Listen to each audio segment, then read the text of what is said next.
کہ اسلام زندہ ہوتا ہے ہر کربلا کے بعد، اور اسرائیل جو ہے وہ اپنے زخم چاٹ رہا ہے۔ مسلمان ایک طاقت ہے، قوت ہے جب اکٹھی ہوتی ہے۔ اس طرح کے بجٹ، پنجاب کا بجٹ، پوری قوم تو یہ مسلمانوں کی جنگ کی طرف دیکھ رہی ہے، اس لیے اب ان کو لوٹ لیا جائے۔ ساری فوج پھر اسی کی مرید ہونی شروع ہو جاتی تھی۔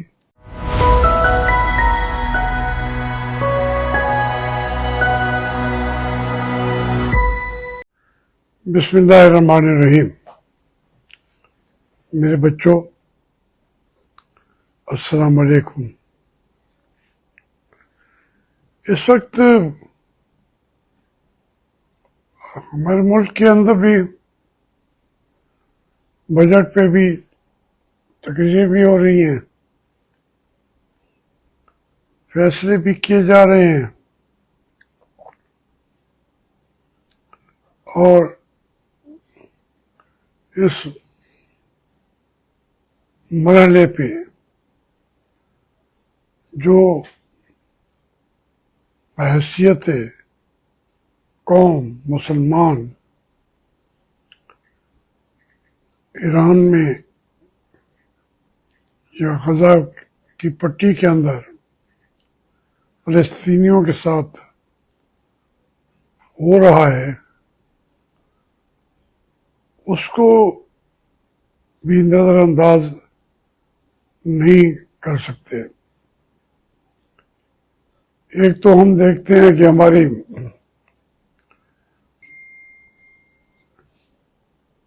جو معاشی پالیسیاں ہیں پاکستان کی، وہ دیکھ کے حیران ہو جاتا ہے آدمی۔ اس طرح کے بجٹ، پنجاب کا بجٹ، ہر چیز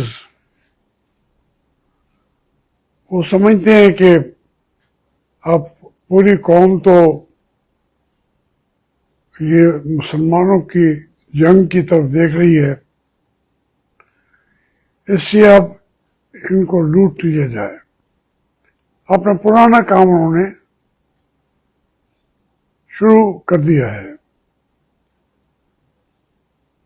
بلکہ ابھی میں دیکھ رہا تھا کہ ہمارے تو فوجی فرٹیلائزر نے پی آئی کو بھی تقریباً خرید لیا ہے۔ جہاں لفظ فوجی ہوگا ساتھ وہ اسی کاروبار میں ان کی منافع بخش پہلو وہ سامنے ہوگا۔ ڈی ایچ ایز ہوں گے، وہ اگر بیٹھ جائے تو ان کو بھی کھڑا کرنے کے لیے ڈی ایچ ایز کے جو مائی باپ ہیں، جنہوں نے اس سے اوپر سے اپنا نفع تو پہلے لے لیا ہے، تمام کور کمانڈرز کو جہاں جہاں پہ ڈی ایچ ایس چل رہی ہیں، وہ تو پلاٹ لے بھی چکے اور نچلے لیول تک بھی۔ یہ ان کو یہ یاد بھی دلایا جائے کہ بھئی آپ کا صرف یہ کام نہیں ہے۔ وہ ہماری تو بات سنتے ہی نہیں ہیں، بلکہ اگر زیادہ سنا دیں تو پھر وہ ہماری اوپر ایک جان کنی کا عالم طاری کر دیتے ہیں۔ تو میں تو بھئی اب بجٹ کے اوپر میں اتنی تفصیلات میں نہیں جاؤں گا، نہ ان کے ٹیکسز کی بات کروں گا، نہ ان کے 16 پہ 18% کی بات کروں گا، کیونکہ وہ بھی وہاں سے بھی ایک وہ کہتے ہیں اگر بجلی خریدنی ہے تو ہم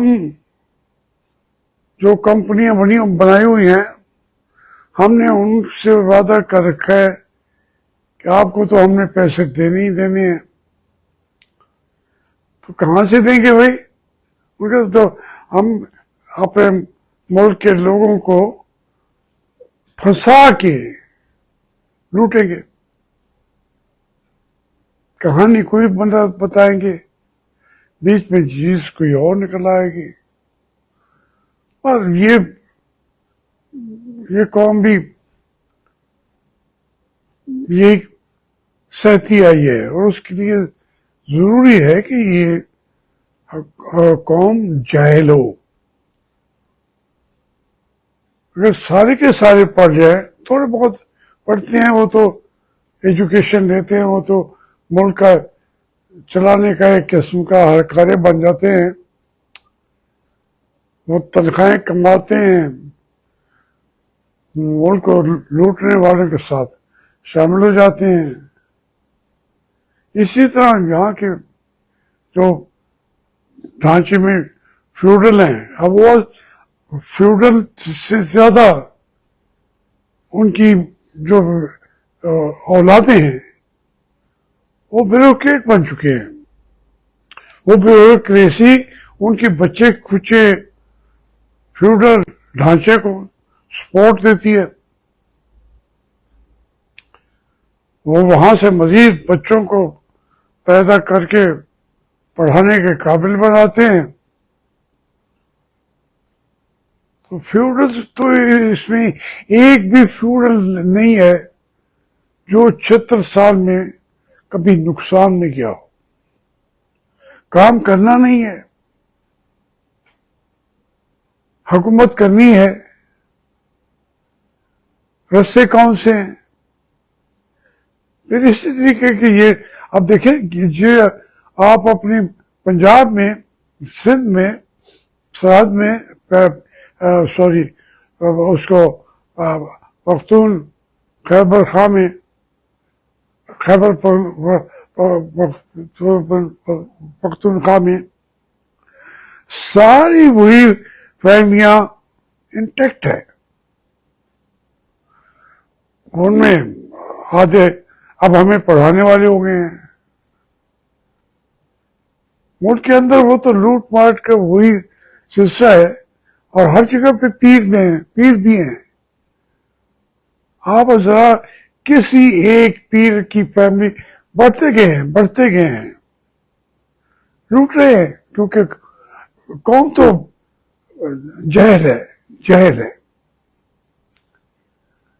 جو تھوڑے بہت پڑھے لکھے ہیں وہ بھی ان کے اسی راستے پہ چلتے ہیں۔ میں نے دیکھا ہے ہمارے 3-4 جو سربراہ تھے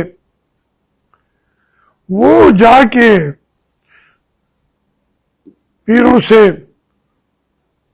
پھونکے مرواتے ہیں، پیسے بھی دیتے ہیں۔ ایوب خان کا تھا وہ پیر آف دیول شریف، ساری فوج پھر اسی کے مرید ہونی شروع ہو جاتی تھی۔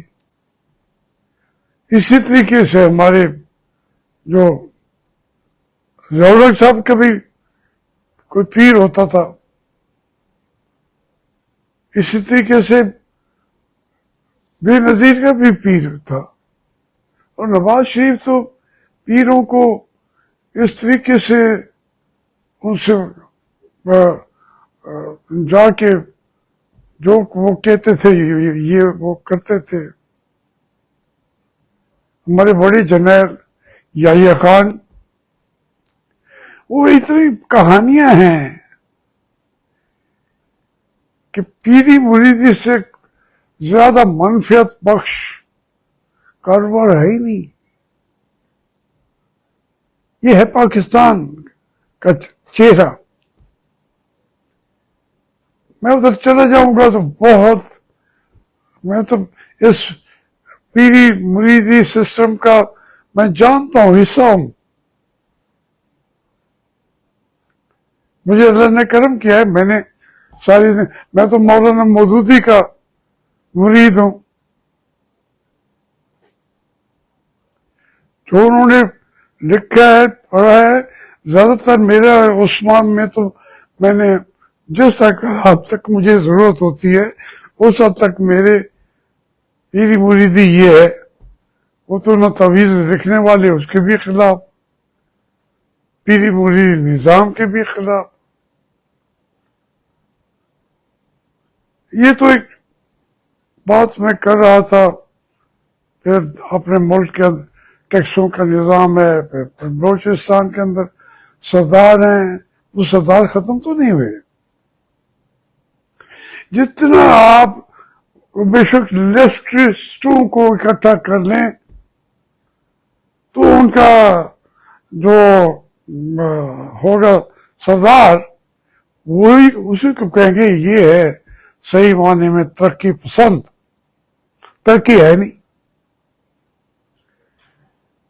یہی وہاں پہ خیبر پختونخوا میں بڑے سے بڑا خاندان اٹھا کے دیکھنے، وہ ہوگا کوئی ہوادار، ان جو دادا پردادا برطانیہ کی فوج کے اندر ہوں گے، وہ علماء کے بڑے بھی. میں پھر عرض کروں گا، میں نے جنہوں نے اس وقت مقابلہ کیا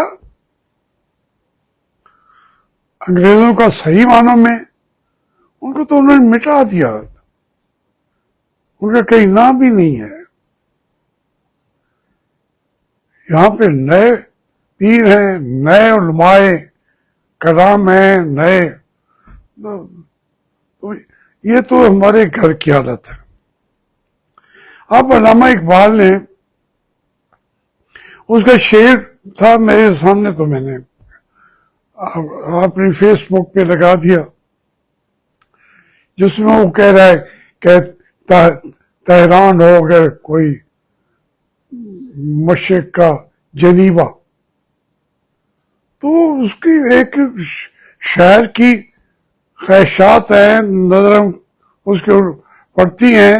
اس کو کیا پتا یہ تہران شیعہ ہے، سنی ہے، کب بریلوی تھی ہو گئے ہیں، کب یہ مسلمان سمجھتے ہیں. تو اس نے کہا کہ یہ اگر تہران جنیوا بن جائے، جنیوا تھا اقوام متحدہ، ابھی تک بھی اقوام متحدہ کا مین ہیڈ کوارٹر جو ہے وہ جنیوا میں ہے. میں جتنی تقریر میں نے کی ہیں، تقریباً 70% تقریر وہ میں نے اقوام متحدہ میں کی، جنیوا میں. وہیں پہ ہیلی کلنٹن کر رہی ہے، وہیں پہ کاسٹرو کر رہا ہے. ان سے سیکھنے کا بھی، مل بیٹھنے کے بھی وہ چیزیں بھی سامنے آئیں. بہرحال وہ میں نے یہ کہہ دیا. اب یہ ہمارے ملک کی حالت یہ ہے، یہ اتنے تفرقہ بازی میں ڈوبے ہوئے ہیں کہ بھئی ان کا جو چلو ہمارا محسن ہے سعودی عرب کا شہزادہ، وہ تو ایران کو کہتا ہے وہ ہمارا معزز بھائی ہے، اور ان کو پیچھے جو جہاں بیٹھے ہیں ان سے بھی پوچھ لیں. ان کے چونکہ آپس کی مقامی جھگڑے ہوتے ہیں، مقامی کہتے ہیں اس کو، بے شک وہ ملکی سطح پہ بھی ہوں. یہ جو انہوں نے بنائے ہوئے ہیں بنو امیات، بنو ہاشم اور فلانے، اور ان کی لڑائی اب لڑ رہے ہیں. ہم بھی ہاشمی کہلاتے ہیں. ہمارے بڑوں میں تو پتہ نہیں لڑی بھی تھی یا نہیں لڑی تھی، لیکن بطور مسلمان کون ہے جو حیدر کرار کو نہ مانے؟ ان کی کنٹریبیوشن دین کے لیے، ان کی جتنی جنگیں تھی اور رسالت محمد صلی اللہ علیہ وسلم کو پروٹیکٹ کرنے کا نوجوان جیسے کھڑے ہوتے ہیں، اس کا یہ نہیں مطلب جی وہ نہ ہوتے تو نبی صلی اللہ علیہ وسلم کی کون تحفظ کرتا، وہ تو ہوتا ہی نہ. یہ دوسری ایکسٹریم ہے. پر میں چلتا جاؤں گا تو بات ختم نہیں ہوگی. یہ باتیں جو ہیں علامہ اقبال نے تو کہہ دیا کہ جنیوا ہونا چاہیے، اقوام متحدہ جو مسلمانوں کی ہے اس کا مرکز یہاں پہ ہونا چاہیے. تو کوئی وہ اس کو کوئی اور بات تو نہیں کر رہا، بلکہ اس کا ایک اور شعر بھی ہے کہ اگر یہ اپنا مصطفیٰ نہ رضا شاہ، ان کے اندر جسم کی بات نہیں، اگر ان کے اندر روح پیدا نہیں ہوگی اسلام کی تو یہ بھی اسلام کے کون سے کام آ جائیں گے. مصطفیٰ ترکی سے اور رضا شاہ صاحب ایران میں سے، تو بات ان کی صحیح تھی کہ آپ نہ رضا شاہ ہمارا لیڈر ہے بلکہ وہاں خمینی ہمارا لیڈر ہے. ادھر ہم جاتے ہیں تو اب میں تو ان کے قبروں پہ گیا ہوں، مصطفیٰ کمال کی عطا ترک ہے، لیکن اب وہ بھی اس کی کو نہیں مانتے کہ کوئی اس نے یہ وہ کیا جو قاعدہ علامہ اقبال نے کہا تھا وہی ہم آج دیکھ رہے ہیں. میں نے کہہ دیا موضوع تم کو کوئی نہیں جانتا. اب آج کی جنریشن جو ہے چین کی، اور ایک وقت یہ ہے کہ موضوع تم جو ہے اس نے جو لانگ مارچ کیا وہ تاریخ ہے، اس کے اندر اس نے آزادی دلائی، لوگ بے شمار مارے گئے، لیکن آخر کار اس کا جو لانگ مارچ ہے وہ کامیاب ہوا. چائنا اس شکل میں نہ صحیح، لیکن کون کتنی بڑی بدلی حالات ہوں، آج ملک وہ دنیا کا سب سے بڑا طاقتور ملک ہے. اب یہ کہتے ہیں جی تو ان کی تو جو بیوی تھی موضوع تم کی وہ جو اس نے بغاوت کر لی، وہ 4 کا ٹولہ بن گئی، تو بھائی وہ یہ بات کی باتیں ہیں. انہوں نے جو کنٹریبیوٹ کرنا تھا وہ کر دیا موضوع تم نے. آج کی قوم یا آج کی حکومتیں اس کا وجود بھی وہ مٹا دیا انہوں نے. میں نے کہا تھا یہی لینن کے ساتھ ہوا، یہی اسٹالن کے ساتھ ہوا، یہی مسولینی کے ساتھ ہوا. ابھی یہ کل کی تاریخ ہے، اور آج جو کچھ ہو رہا ہے اس کی طرف تو آؤ نا. یہ حقیقت ہے کہ ایران نے ایک ایسی اچیومنٹ کی ہے، اپنے آپ کو انہوں نے قربانیوں پہ لگا کے جو اپنے ہر چیز کو انہوں نے تو میں نے تو یہ کہا تھا کہ اسلام زندہ ہوتا ہے ہر کربلا کے بعد. یہ حقیقت ہے.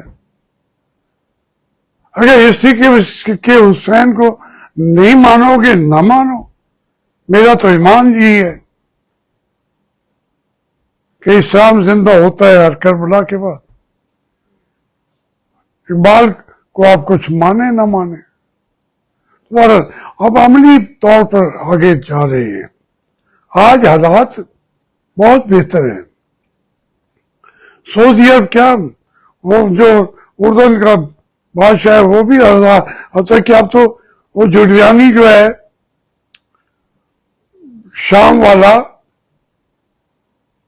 وہ آئے ہی امریکہ اور سعودی عرب اور ریموٹلی سپورٹ تھی ہیش کو، اور اس میں اسرائیل کا بھی وہ بھی شاید سپورٹ کر رہا تھا. اب دیکھیں وہ آیا ہے تو اس نے اپنے شام کے علاقے واپس لینے ہیں. اب وہ جو جولان کی پہاڑیوں تک اس نے سب بڑا سا علاقہ وہ لے لیا ہے، اور اسرائیل جو ہے وہ اپنے زخم چاٹ رہا ہے جو انہوں نے 71 کی جنگ میں جیت لیا، اس کو آج جولیانی واپس لے رہا ہے. تو اس لیے کسی ایک آخری حد نہ لگائیں، دیکھیں حالات کو، اور جب اگر کوئی کھڑا ہو جاتا ہے جو ایران نے یہ ایک اسلام زندہ ہوتا ہے کربلا کا بات کو دہرایا ہے، اس کے اوپر پریشان ہونے کی ضرورت نہیں ہے. وہ کہتے ہیں جی وہ جائیں جی شعر سنائیں ان کو. بھائی کیا باتیں کرتے ہو یار. اس لیے میں کوئی بہت زیادہ عالم نہیں ہوں، یہ میرا ایک جو تھوڑا سا چیزوں کو دیکھتا ہے اور سمجھ میں آتی ہے. میری سمجھ میں تو یہ ہے کہ مسلمان سارے ایک ہیں، اور وہ اکٹھے ہو جائیں گے. چھوٹے موٹے کوئی ایسے فرقے بنائے پھرتے ہیں، وہ تو انگریزوں نے بنائے ہیں، آمدیوں کو بنایا ہے. وہ جا کے اسرائیل کے اندر ان کا مشن ہے، وہاں تک تو نہ جائیں. لیکن باقی جو ہے آپ دیکھیں، سوچیں، سمجھیں. مسلمان ایک طاقت ہے، قوت ہے، جب اکٹھی ہوتی ہے، جب منتشر ہوتی ہے تو پھر نظر ہی نہیں آتا. اسلام آپ کو کعبے کے اندر بھی نظر نہیں آتا. یہ باتیں میں نے کر دی، گھر کا حال بھی آپ سے میں نے کر لیا، ہماری جو یہاں پہ بجٹ بن رہے اس پہ بھی بات کر لی. تو بس مجھے کوئی تو کہے گا جناب یہ باتیں کیوں کرتا ہے. میرے بھائی بڑھاپے کی بات آپ کرتے ہیں. دیکھیں میں نے جو کچھ زندگی میں دیکھا ہے ان کو اب میں کنکلیوڈ کر کے پیش کرتا ہوں. وہ کسی کو پسند نہ آئے، کوئی اس سے نہ سیکھنا چاہے، مجھے اس کی پرواہ نہیں ہے. لیکن مجھے اس سے یہ اطمینان حاصل ہوتا ہے کہ میں نے ساری زندگی جہاں چلتا رہا ہوں وہ باتیں آج بھی کر سن سکتا ہوں، اور لوگ سنتے ہیں، اس کو اپریشیٹ کرتے ہیں. میں شکر گزار ہوں اللہ کا کہ اتنی زیادہ ایج کے باوجود جو میری خواہش کبھی نہیں رہی کہ میری اتنی زیادہ عمر ہو، یہ تو اللہ جانتا ہے، اتنی میری خواہش ہی نہیں تھی. تو اتنی لمبی عمر دے کے بھی میں بات کر سکتا ہوں، یادداشت چلی نہیں گئی، آواز موجود ہے، اخباریں پڑھتا ہوں سارے دن، کتابیں پڑھتا ہوں، اپنی رائے کو بار بار دیکھتا ہوں، اور اس نتیجے پر پہنچتا ہوں کہ میری رائے جو ہے اس کی ایک وقت ہے، اس کا اپنا ایک مقام ہے. آپ نہیں پسند آپ کو تو نہ کریں. خدا حافظ.